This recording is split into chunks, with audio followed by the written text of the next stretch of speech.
नमस्कार दोस्तों, स्वागत है आपका ज्ञानोवा यूट्यूब चैनल पर। आज का हमारा डिस्कशन है जनवरी 2026 प्रतियोगिता दर्पण के अगले सेगमेंट पर, जिसके अंतर्गत हम आज इकोनॉमी, एनवायरनमेंट और साइंस टेक का जो पार्ट है उसको कवर करेंगे।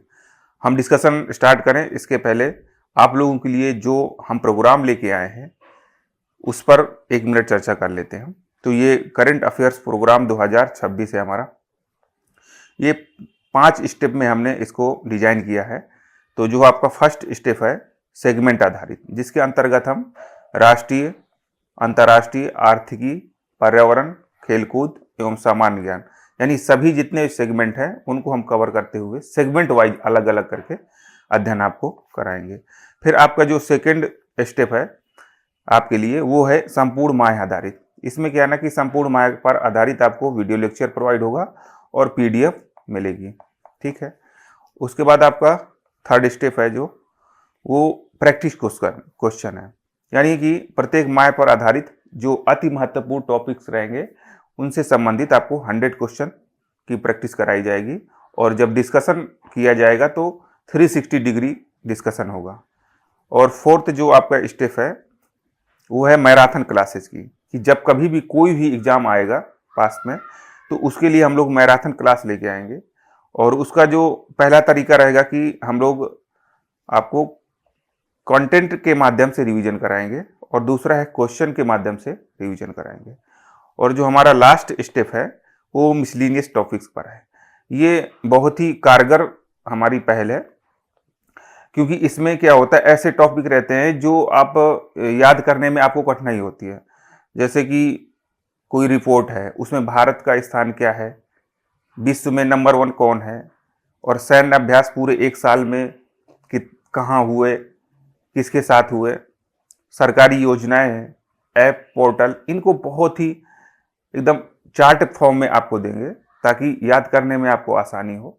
और ये हमारा लास्ट स्टेप है और ये एग्जाम के पहले ही। तो दो चीज़ें हमारी जब कोई भी एग्जाम आएगा उसके पहले करेंगे, और ये जो हमारे 3 स्टेप हैं वो लगातार हमारे चलते रहेंगे। तो ये 5 स्टेप में हमारा पूरा प्रोग्राम सेट है और ये मात्र बस इस प्रोग्राम को आपको फॉलो करना है। आप कोई भी एग्जाम देने जाइएगा, सभी क्वेश्चन आपके सही होकर आएंगे। ठीक है, तो हम लोग स्टार्ट करते हैं।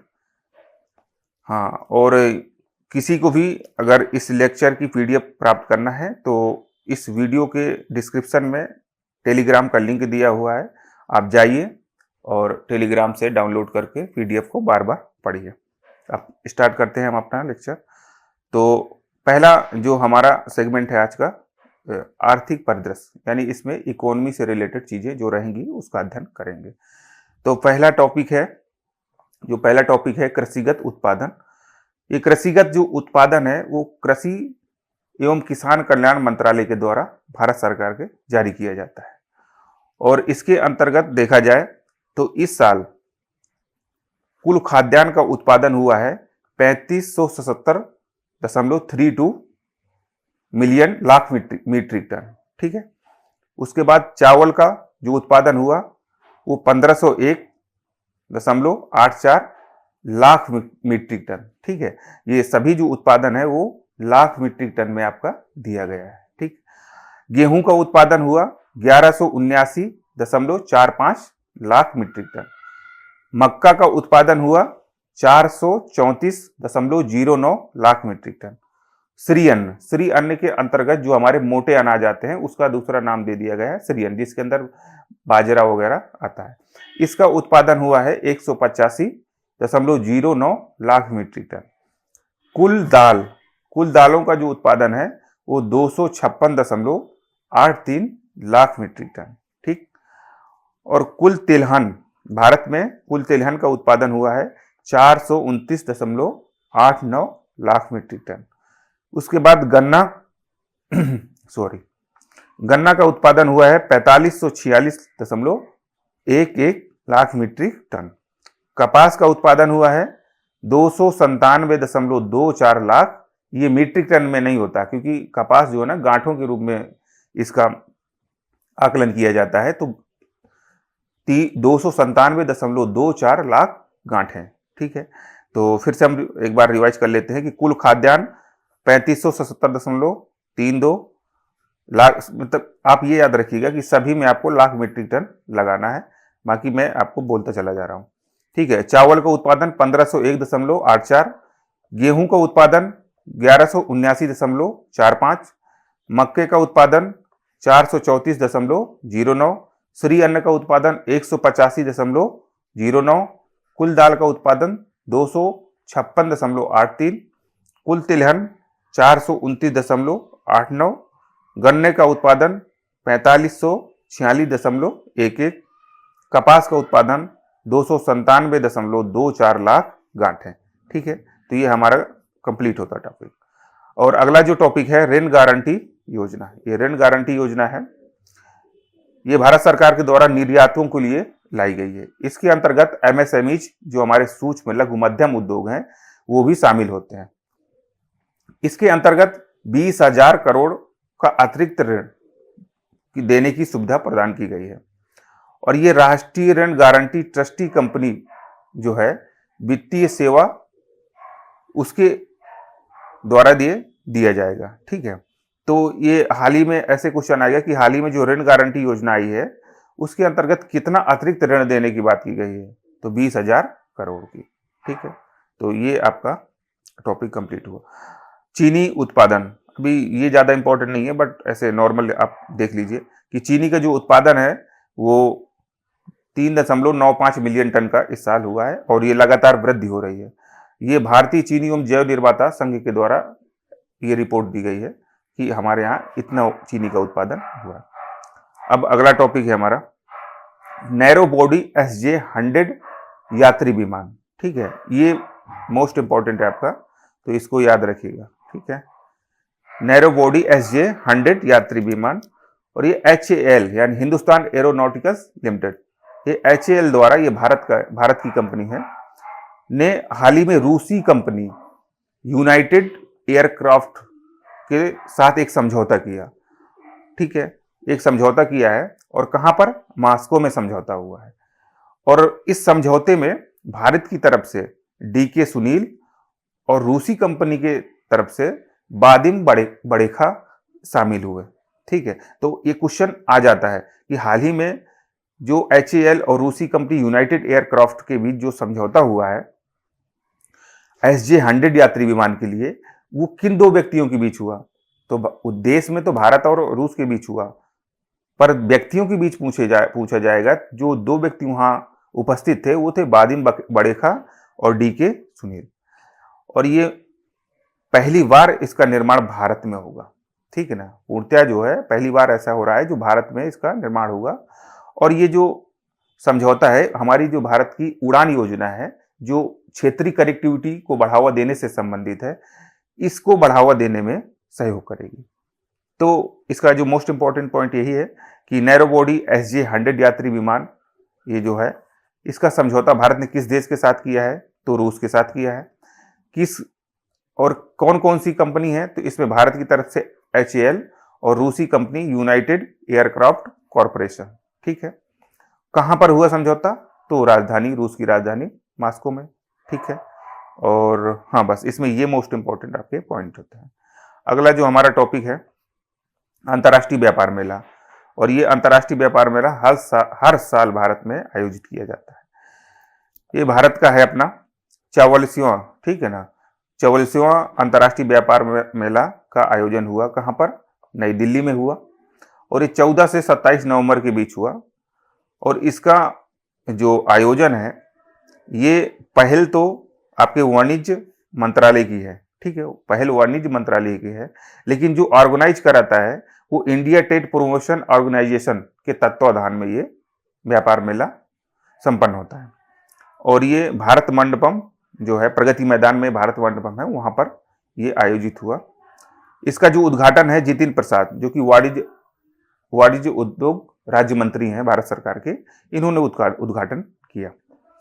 टोटल 12 देशों, मुख्य रूप से 12 देशों ने उपस्थिति दर्ज कराई। और इसमें सबसे ज्यादा जो आकर्षण का जो केंद्र रहा वो मैत्री मंडप है।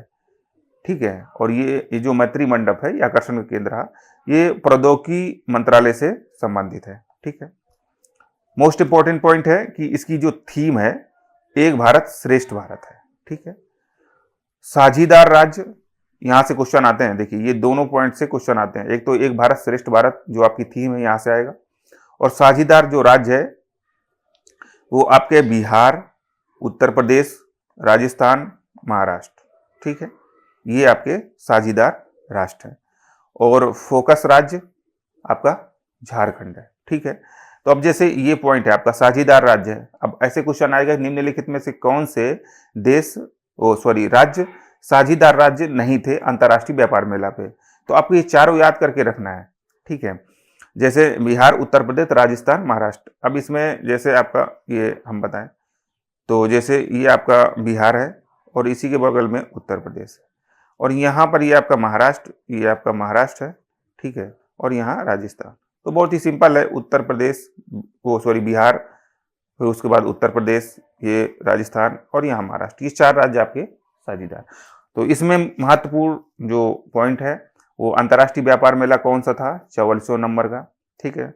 उसके बाद ये जो हुआ तो इसकी थीम क्या थी, एक भारत श्रेष्ठ भारत, ठीक।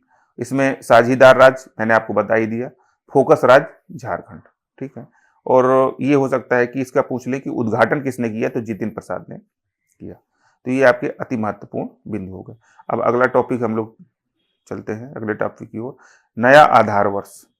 तो भारत में क्या होता है कि जीडीपी के आकलन के लिए स्थिर मूल्य पर, चालू मूल्य पर एक आधार वर्ष निकाला जाता है। तो उसी से संबंधित एक नया आधार वर्ष आया है। तो ये जीडीपी व राष्ट्रीय आकलन से संबंधित है, स्थिर मूल्यों पर, ठीक है ना। स्थिर मूल्यों पर जो आधार वर्ष तय किया गया है वो 2022-23 तय किया गया है। और इससे पहले कितना था, 2011-12। आप लोग कई बार पढ़े होंगे, ठीक है, ये इंपॉर्टेंट फैक्ट रहता है, क्वेश्चन आता भी एग्जाम में कि आधार वर्ष क्या है। तो पहले 2011-12 था, अब ये 2022-23 हो गया है। चालू मूल्यों पर अर्थात उपभोक्ता मूल्य सूचकांक जो है ये आपका 2024 है इसका आधार वर्ष, और पहले कितना था, 2012। ये जो नया आधार वर्ष आपका लाया गया, ये प्रोफेसर विश्वनाथ गोल्डार की अध्यक्षता में 26 सदस्यीय, ठीक है, जो पैनल था इसने डिसीजन लिया इस संबंध में, ठीक है। और ये सर्वप्रथम पूरे हमारे भारत में सर्वप्रथम 1967 में पहली बार नया आधार वर्ष चेंज किया गया था, जिसको 1960 और 61 को माना गया था।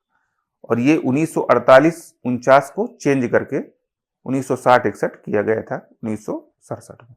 तो अति महत्वपूर्ण जो बिंदु है जो आपका दो ही है कि हाल ही में जो नया आधार वर्ष आपका बना है वो स्थिर मूल्यों के आधार पर कौन सा है, 2022-23, और उपभोक्ता मूल्य सूचकांक अर्थात चालू मूल्यों के आधार पर कौन सा है, ठीक है, वो है आपका 2024।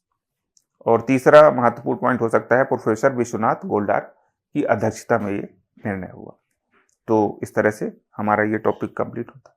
अगला है ये ज्यादा इंपॉर्टेंट नहीं है, इसमें रेल माल ढुलाई का अधिक, इसमें लगातार वृद्धि हो रही है। तो पहले जैसे 906.9 मिलियन टन का ढुलाई होती थी, अब 935.1 मिलियन टन हो गया है। तो ये मेंस के पॉइंट ऑफ व्यू से इंपॉर्टेंट है कि आप फैक्ट आपको पता हो, आप लिख दीजिए। बाकी ये प्रीलिम्स या किसी भी जो आपका एग्जाम होता है, वनडे एग्जाम है, वो सबके लिए इंपॉर्टेंट नहीं है, ठीक है। अब मोस्ट इंपॉर्टेंट आपका ये टॉपिक है, ये 16वां वित्त आयोग। 16वां वित्त आयोग ये अरविंद पनगड़िया की अध्यक्षता में नियुक्त किया गया। ये राष्ट्रपति के द्वारा वित्त आयोग की स्थापना की जाती है, और ये 17 नवंबर को गठन राष्ट्रपति के द्वारा किया गया। यह एक संवैधानिक निकाय है वित्त आयोग। तो इसका अनुच्छेद 280(1) में ये वर्णित है। जो सिफारिशें हैं 16वें वित्त आयोग की वो 1 अप्रैल 2026 से शुरू हो जाएगी, और कुल 5 वर्ष तक इसकी सिफारिशें लागू होंगी, ठीक है। अर्थात ये 2026-27 से शुरू होकर 2030-31 तक इसकी सिफारिशें चालू होंगी। और इसमें जो पूर्णकालिक सदस्य हैं वो 2 हैं। पहला एनी जॉर्ज मैथ्यू, दूसरे आपके मनोज पांडे। ठीक है। और अंशकालिक जो सदस्य हैं वो है डॉक्टर सौम्यकांति घोष और टी रविशंकर। ठीक है। इसके 16वें वित्त आयोग के जो सचिव हैं वो आपके ऋत्विक पांडे हैं। प्रधानमंत्री प्लस वित्त मंत्री, दरअसल क्या था कि ये जो 16वें वित्त आयोग की जो रिपोर्ट है ये अरविंद पनगड़िया जी जाते हैं और राष्ट्रपति द्रौपदी मुर्मू जी को देते हैं, पर इसकी एक एक कॉपी प्रधानमंत्री और वित्त मंत्री को भी दिया। ये ज़्यादा इंपॉर्टेंट नहीं है।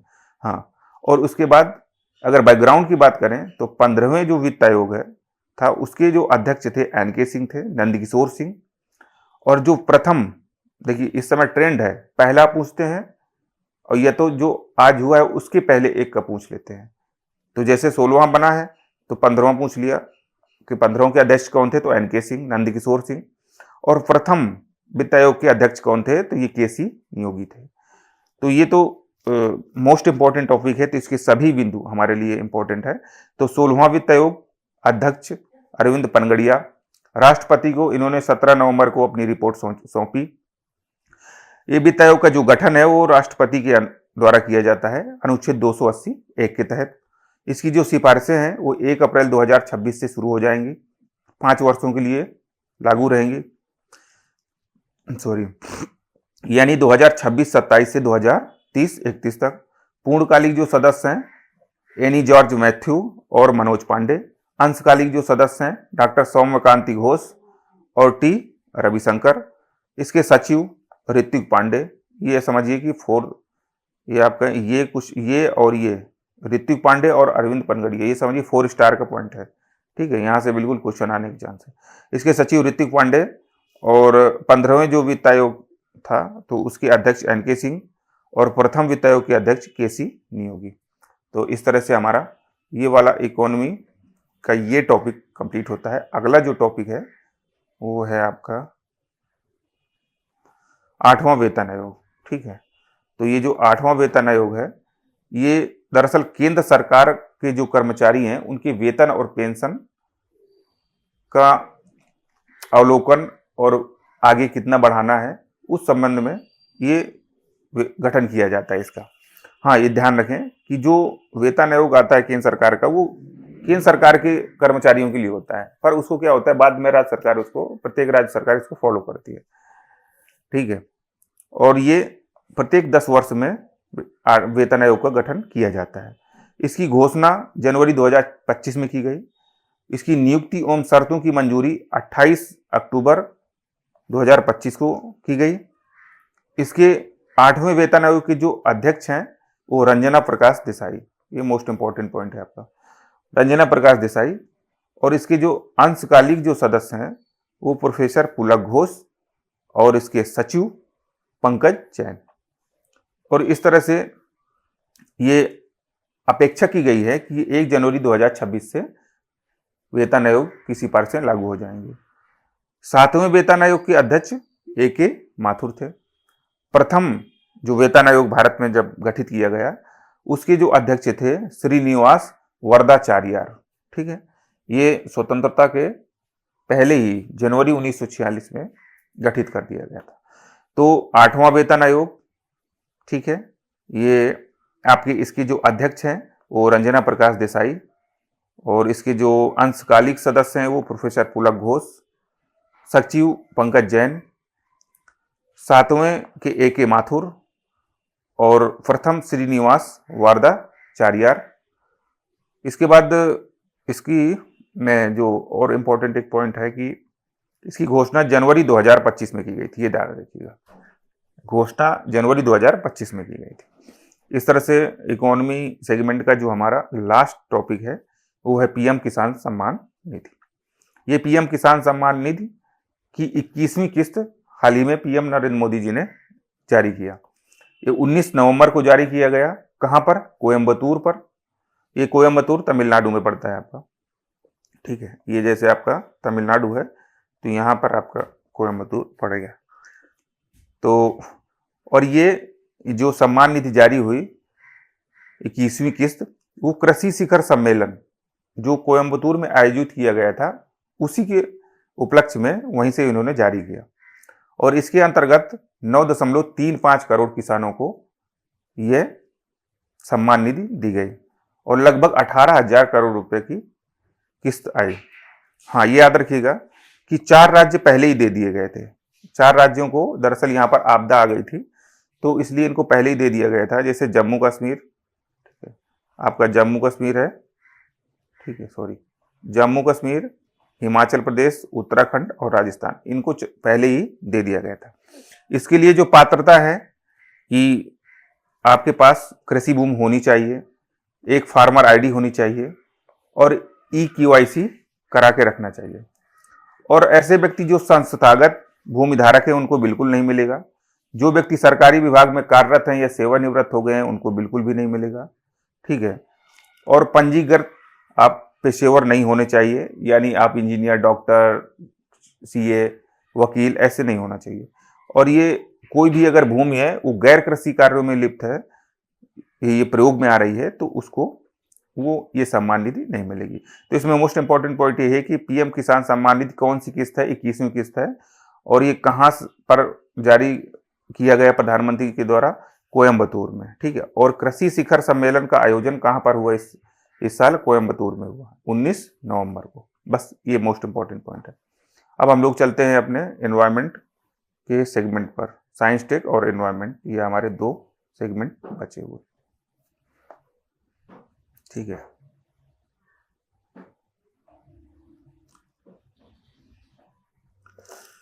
चलिए, तो विज्ञान एवं प्रौद्योगिकी, पहला इसका जो टॉपिक है आपका वैश्विक टीबी रिपोर्ट। ये WHO के द्वारा रिपोर्ट जारी की गई है। इसके अंतर्गत बताया गया है कि 2024 में 10.7 मिलियन लोग टीबी से प्रभावित हैं पूरी दुनिया में। भारत में 25%, ठीक है ना। सर्वाधिक मात्रा, जो सर्वाधिक संख्या है टीबी बीमारियों की, टीबी के जो आपके पीड़ित लोगों की, वो भारत में है सबसे ज्यादा, पूरी दुनिया का 25%। और दूसरे नंबर पर इंडोनेशिया है।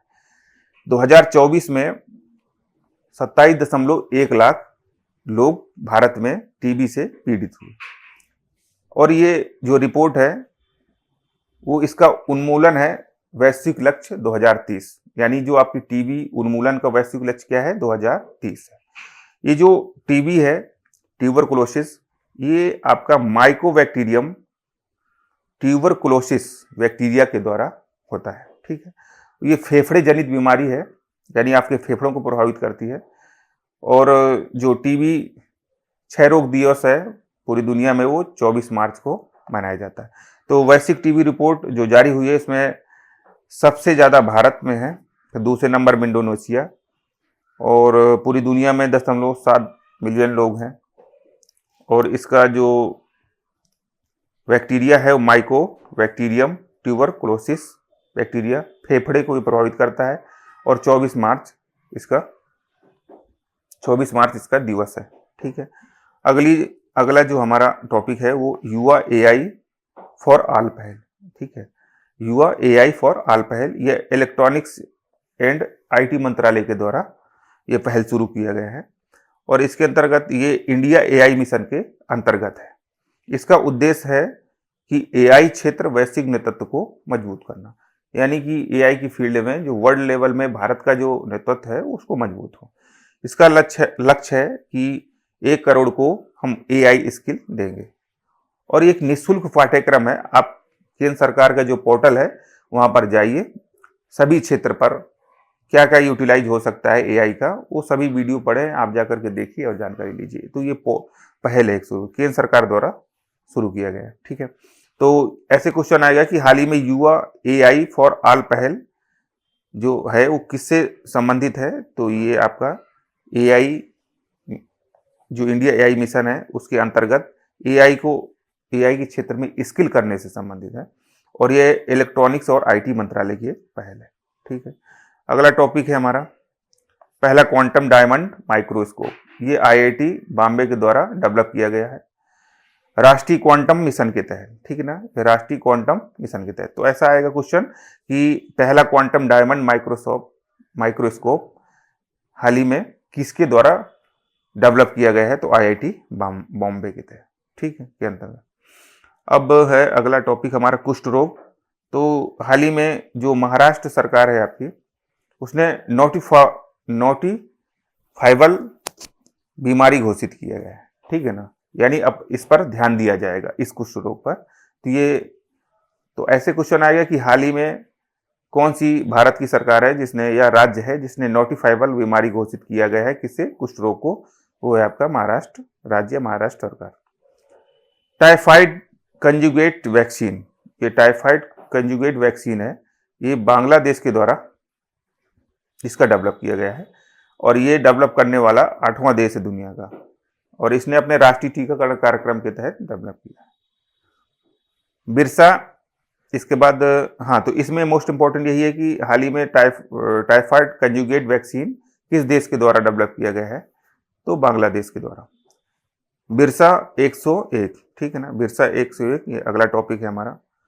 ये बिरसा 101 एक क्रिस्पर जीन थेरेपी है, सिकल सेल जो बीमारी होती है उससे संबंधित है, और भारत के द्वारा ये डेवलप किया गया है institute of genomics and integrated biology द्वारा, institute of genomics and integrated biology के द्वारा, और ये भारत का पहला स्वदेशी है, ठीक है ना। तो बिरसा 101 पहला स्वदेशी क्रिस्पर जीन थेरेपी है ये, और ये सिकल सेल बीमारी से संबंधित है। इसे जो डेवलप किया गया है institute of genomics and integrated biology के द्वारा डेवलप किया गया है, ठीक है। अगला आपका टॉपिक है वाइल्ड पोलियो वायरस। ये हाल ही में 2010 के बाद, ठीक है ना, तो ये जो वाइल्ड पोलियो वायरस है 2010 के बाद पहली बार जर्मनी के हैम्बर्ग में मिला है, और ये इंपॉर्टेंट फैक्ट है कि भारत पोलियो से मुक्त हो गया था 2014 में ही, ठीक है। तो क्वेश्चन ऐसे आ सकता है कि वाइल्ड पोलियो वायरस हाल ही में 10 साल बाद 2010 के बाद पहली बार देखने को मिला, कहां पर? हैम्बर्ग में। तो और नेक्स्ट टॉपिक है हमारा जो बेलम हेल्थ एक्शन प्लान। तो हाल ही में जो COP30 का सम्मेलन हुआ था उसी के अंतर्गत ब्राजील के द्वारा ये बेलम हेल्थ एक्शन प्लान पेश किया गया, प्रस्तुत किया गया, और ये स्वास्थ्य केंद्रित है, पहला अंतर्राष्ट्रीय जलवायु अनुकूलन फ्रेमवर्क है ये, ठीक है, याद रखिएगा। तो वेलम, ये हम जब COP30 का अध्ययन कर रहे थे उस समय मैंने वेलम हेल्थ एक्शन प्लान के बारे में बताया था। तो वेलम हेल्थ एक्शन प्लान ये COP30 सम्मेलन ब्राजील द्वारा प्रस्तुत किया गया, और इस स्वास्थ्य से रिलेटेड है। अब हम लोग लास्ट सेगमेंट की ओर चलते हैं, आपका पर्यावरण एवं पारिस्थितिकी। पहला टॉपिक है जलवायु जोखिम सूचकांक। ये आपका जर्मन वॉच के द्वारा जारी किया जाता है। सबसे ज्यादा जो प्रभावित जो देश है दुनिया में वो आपका डोमिनिका है, दूसरा म्यांमार, तीसरा होंडुरस, ठीक है, और भारत के स्थान जलवायु के जोखिम में जो प्रभावित होने वाले में है वो आपका 9th प्लेस है, 9वें रूप से प्रभावित है। तो जलवायु जोखिम सूचकांक से सर्वाधिक प्रभावित होने वाला देश कौन सा है? डोमिनिका, ठीक है, डोमिनिका। अब भारत का नंबर कौन सा है? 9वां, ठीक है। अभी हाल ही में टाइफून कालमेगी आया था, ठीक है, ये मोस्ट इंपॉर्टेंट आपका टॉपिक है। टाइफून कालमेगी ये एक उष्णकटिबंधीय चक्रवात है, और ये फिलीपींस और वियतनाम के क्षेत्र में आया, ठीक है, जो आपका दक्षिण चीन सागर है, और ये दक्षिण चीन सागर में उठने वाला ये 13वां टाइफून है, ठीक है। दरअसल ये जो आपका जैसे ये इलाका है आपका, ठीक है ना, तो यहाँ पर जो आपका दक्षिण चीन सागर है, ठीक है, ये आपका चाइना हो गया, यहाँ पर नॉर्थ कोरिया, साउथ कोरिया, इधर आपका जापान जैसे है, तो इस वाले इलाके में, और यहाँ आपका वियतनाम वगैरह पड़ेगा, यहाँ पर जो भी चक्रवात आता है तो इसको क्या बोलते हैं? टाइफून बोलते हैं, टाइफून बोलते हैं, टाइफून इसको बोलते हैं। तो ये 13वां टाइफून है, ठीक है, 13वां टाइफून है। हाँ, कमेंट बॉक्स पर बताइए कि जो आपका हरिकेन चक्रवात है वो किस देश के तटीय इलाके में आता है, ठीक है। हाँ, तो 13वां टाइफून है, और इसका नाम दक्षिण कोरिया के द्वारा दिया गया है। भारत में चक्रवात के नाम से जाना जाता है। तो हाल ही में जो टाइफून कॉल मैगी आया है, वो कौन सा टाइफून था? तो 13वां टाइफून है। और इसका नामकरण किसके द्वारा किया गया है? तो दक्षिण कोरिया के द्वारा। ठीक है। और इसके बाद ये प्रभावित किसको किया? तो फिलीपींस और वियतनाम को। बस इतना ही है। इसके बाद अगला जो हमारा टॉपिक है, वैश्विक मीथेन स्थिति रिपोर्ट 2025। ये यूनाइटेड नेशन एनवायरमेंटल जो प्रोग्राम प्लस CCAC यानी क्लाइमेट क्लियर कोहेलेशन, इन दोनों के आपस में मिलकर के ये रिपोर्ट जारी किया। ये मीथेन उत्सर्जन से संबंधित है और इस रिपोर्ट में बताया गया है कि दुनिया में मीथेन का उत्सर्जन लगातार कम हो रहा है। ठीक है। पर जो हमारा संकल्प है मीथेन उत्सर्जन को 2030 तक जिस लेवल से खत्म करना, उस हिसाब से ये धीमा चल रहा है। ठीक है। तो ये ज्यादा इंपॉर्टेंट नहीं है। अब नेक्स्ट टॉपिक है आपका संयुक्त राष्ट्र उत्सर्जन अंतराल रिपोर्ट, जो ये ग्रीन हाउस गैस के उत्सर्जन से संबंधित है। ठीक है। और इसमें बताया है कि जो ग्रीन हाउस गैस के उत्सर्जन में जो वृद्धि है, उस मामले में भारत प्रथम है और चीन दूसरा है। वृद्धि के मामले में भारत क्या है? प्रथम है और चीन दूसरा है। ठीक है। इसको याद रखिएगा, मोस्ट इंपॉर्टेंट है कि वृद्धि के मामले में भारत प्रथम और चीन दूसरे स्थान पर। और अगला जो पॉइंट है आपका ये कि अगर परसेंटेज की दृष्टि से देखा जाए तो परसेंटेज में सबसे ज्यादा इंडोनेशिया और दूसरे नंबर पर भारत। ठीक है। पहले नंबर में परसेंटेज की दृष्टि से इंडोनेशिया और दूसरे नंबर में भारत। और वैश्विक ओवरऑल उत्सर्जन की बात किया जाए तो सबसे ज्यादा चीन के द्वारा किया जाता है और दूसरे नंबर में अमेरिका के द्वारा। ठीक है। तो अगर ग्रोथ यानी जो वृद्धि है के आधार पर देखा जाए तो इंडिया नंबर 1 पे सबसे ज्यादा उत्सर्जन में, सेकंड नंबर पे चाइना। अगर परसेंटेज के पॉइंट ऑफ व्यू से देखा जाए तो सॉरी, इंडोनेशिया नंबर 1 पे है। ठीक है। नंबर 1 पे इंडोनेशिया और सेकंड नंबर पर अपना भारत है। ठीक है ना, अपना प्यारा भारत। और उस वैश्विक उत्सर्जन ओवरऑल की दृष्टि से देखा जाए तो आपका चाइना नंबर 1 पर और USA नंबर 2 पर। अभी हाल ही में लाइफोडोन इरविनी, ठीक है ना, ये एक सांप की प्रजाति है और ग्रेट निकोबार में ये खोजी गई है। तो क्वेश्चन आएगा कि हाल ही में लाइफोडोन इरविनी सांप की प्रजाति खोजी गई है कहां पर? तो ग्रेट निकोबार में इसी। अब ये आ जाइए, मोस्ट इंपॉर्टेंट आपका टॉपिक है। हाल ही में गोगा व्हील जो झील है उसको 94th रामसर में शामिल किया गया है। और ये जो गोगा व्हील झील है वो बिहार के कटिहार में स्थित है और ये झील नेचुरल ऑक्सबो झील है। कुल बिहार में 6 झीलें हैं जिन्हें रामसर साइट्स में शामिल कर लिया गया है। प्रथम जो बिहार का रामसर साइट है वो आपका कांवर झील है जो कि बेगूसराय में है। भारत में सबसे ज्यादा जो रामसर स्थल है वो तमिलनाडु में है, टोटल 20। दूसरे नंबर पर उत्तर प्रदेश, टोटल 10। भारत का प्रथम जो रामसर स्थल है वो एक साथ 2 को दिया गया था, चिल्का झील और केवला देव राष्ट्रीय उद्यान राजस्थान का। ठीक है। उत्तर प्रदेश का प्रथम जो रामसर स्थल है वो ऊपरी गंगा नदी है जो कि नरौरा खंड से लेकर ब्रजघाट तक का बीच का क्षेत्र है और ये 2005 में दिया गया था। सबसे बड़ा यही आपका रामसर स्थल है उत्तर प्रदेश का। कौन सा? ऊपरी गंगा नदी। और इसके बाद आपका अभी हाल में देखिए, जब मैं ये अभी पढ़ा रहा हूं जो नवंबर की पीढ़ी है उसमें 94 है, बट अब 96 हो गए हैं कि 2 और जोड़ दिए गए हैं। ठीक है, याद रखिएगा 2 और जोड़ दिया गया है।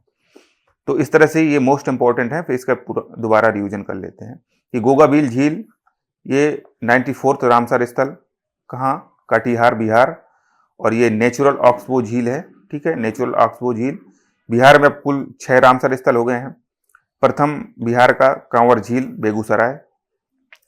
भारत में सबसे ज्यादा जो है वो तमिलनाडु में रामसर स्थल, उत्तर प्रदेश दूसरे स्थान पर, और भारत की प्रथम चिल्का झील एवं केवलादेव राष्ट्रीय उद्यान रामसर स्थल है। उत्तर प्रदेश का जो प्रथम है वो ऊपरी गंगा नदी है और ये सबसे बड़ा रामसर स्थल भी है। अब हाल ही में जो नेक्स्ट आपका टॉपिक है कि वैश्विक वन क्षेत्र पर एक वन संसाधन आकलन रिपोर्ट 2025 जारी हुई है। ये FAO के द्वारा जारी किया जाता है, ठीक है। ये इसमें बताया गया है कि जो वन क्षेत्र है वो आपका टोटल 4.14 मिलियन हेक्टेयर है पूरी दुनिया में, सॉरी बिलियन हेक्टेयर है पूरी दुनिया। इसमें 32%, ठीक है ना, परसेंटेज की दृष्टि से देखा जाए तो 32% एरिया में वन क्षेत्र पाया जाता है। भारत का 9वां स्थान है और भारत वन क्षेत्र वृद्धि के मामले में तीसरा स्थान रखता है, ठीक है। तो वैश्विक वन क्षेत्र पर जो वैश्विक वन संसाधन आकलन 2025 रिपोर्ट है ये FAO के द्वारा जारी किया जाता है और इसमें बताया गया है कि पूरे दुनिया में 32% एरिया में आपका वन क्षेत्र है। भारत का 9वां स्थान है और वृद्धि के मामले में भारत का तीसरा स्थान है। इस तरह से हमारा आज का डिस्कशन है वो कंप्लीट होता है। हमने इकोनॉमी, साइंस टेक और एनवायरनमेंट से संबंधित जितने भी महत्वपूर्ण टॉपिक हैं और उसके अंतर्गत जो अति महत्वपूर्ण पॉइंट्स है उनको 2 बार में रिवीजन पढ़ करके कंप्लीट करने का प्रयास किया। तो मिलते हैं फिर हम अगले सेगमेंट पर जो हमारा खेल कूद का रहेगा। तब तक पढ़ते रहिए, स्वस्थ रहिए, मस्त रहिए, ठीक है। बहुत बहुत धन्यवाद।